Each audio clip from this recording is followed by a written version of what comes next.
अहिले चाहिँ बुडोर जलाइदिएको यस्तो सुतिरहेछन् है साथीहरू। ओ यस्तो चिसो मान्ने यिनीहरूले चाहिँ हैन, अहिले चाहिँ यस्तो मजाले सुतिरहेछन् है। नमस्ते साथीहरू, वेलकम माई युट्युब च्यानल ग्रामीण नेपाल ब्लग। यहाँलाई स्वागत छ। आज चाहिँ मेरो ब्रोइलर कुखुराको चल्ला आइपुगेको छ साथीहरू। यस्तो छ है, यो चाहिँ पहाडमा हो। अस्तिको लट सिद्धिएर यो चाहिँ सेकेन्ड लट आइसकेको छ फेरि। यस्तो छ है साथीहरू। आज चाहिँ बत्ती नभएर बुडो जलाछु मैले, चिसोको कारणले पानी परिरहेछ बाहिर। यस्तो छ साथीहरू, हिजो बेलुका आइपुगेको राति यो चल्ला चाहिँ हैन, 2-4वटा त मर्यो साथीहरू। यस्तो छ हैन।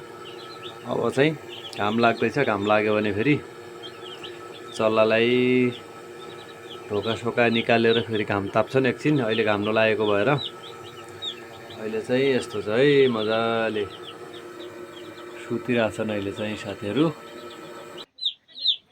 ब्रोइलर पाल्न चाहने साथीहरूले चाहिँ पाल्न सक्नुहुन्छ हैन। यो चाहिँ मरेको हिजो साथीहरू।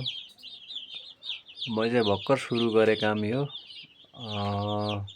पहिला हालेर मैले फेरि बिचमा म छोडेर बाहिरतिर गथेँ हैन, इन्डियातिर गथेँ। इन्डियातिर गएर दुःख गर्नुभन्दा, यताउति गर्नुभन्दा साथीहरू आफ्नै गाउँघरमा यस्तै थोरै 100, 150, 200सम्म हाल्यो चल्ला। मजाले हालिसकेपछि चाहिँ आरामले घरमा बस्यो हैन। यिनीहरू पाल्नलाई सुखको छ साथीहरू। रोगसोक लागेन यताउति भयो भने चाहिँ मेहनत कम छ कि यसमा चाहिँ। बिहान चारो हाल्यो भने दिनभरि हेर्नु पर्दैन, फेरि बेलुकापट्टि हालिदियो हैन। त्यो हालेको 2-4 दिन चाहिँ अलि दुःख हुन्छ। यस्तो साथीहरू भर्खर सुरुवात गरेको छु मैले चाहिँ हैन। यो बुडो सुडो गरेको छु, बिस्तारै मैले बढाएर ठुलो बनाउने सोचमा छु है त। सबैले च्यानललाई सब्स्क्राइब गरी जोडिनु होला। भिडियो कस्तो लाग्छ। अब चाहिँ घाम लागेको छ बाहिर हैन। अब ढोका सोका खोलेर यिनीहरूलाई चाहिँ म अब बन्द गरेर ढोका खोलेर बाहिरतिर जान्छु साथीहरू। कस्तो के छ बाहिरको मौसम। हिजो रातिदेखि म बाहिर पनि गएको छैन कि। यो चल्ला ल्याएदेखि यस्तो दुःख चाहिँ हुन्छ है 2-4 दिन साथीहरू। अब बाहिरतिर जाँदैछु ल। यो चाहिँ अहिले बाहिर आएको है साथीहरू। यो जाली भयो ढोका। यो चाहिँ घाम तापिरहेछ नि ढोक्कैमा है।